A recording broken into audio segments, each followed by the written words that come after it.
They don't want surgery.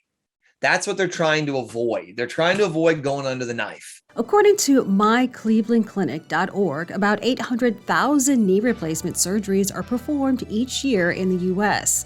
They're done for any number of reasons, such as swelling and inflammation that won't go away with rest and medication.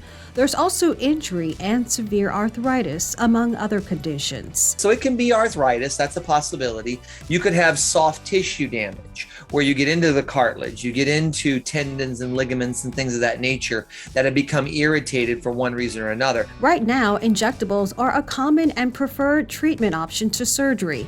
Hyaluronic acid is a man-made option that's temporary but offers relief. It's similar to a substance occurring naturally in our joints, according to MayoClinic.org. It has more of an anti-inflammatory response to it, but it doesn't really initiate that stem cell kind of turnover.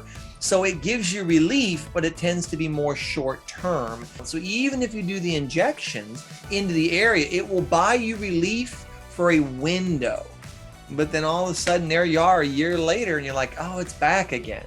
It didn't go away. So if you can help people remodify their lifestyle, put the anatomy back where it belongs. Hyaluronic acid works by acting as a lubricant and shock absorber. To date, the FDA has only approved it for those with osteoarthritis of the knee, but some patients get it in other joints as well.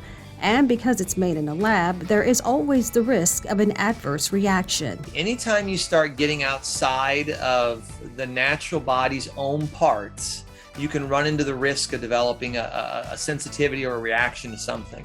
It's all designed to try to elicit a response in the knee to get it to heal.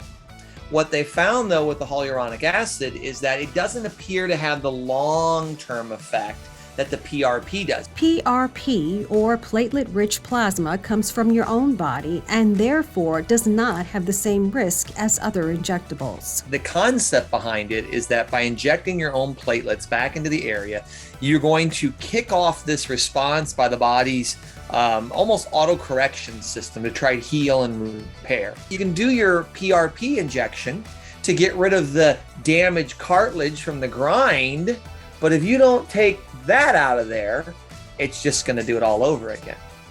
So it really is a mix of, can you reestablish normal function of the anatomy and then do a treatment like this to help supplement it and heal it faster? Most health insurance plans, including Medicare and Medicaid, will cover at least some of the cost of a knee replacement, according to healthgrades.com.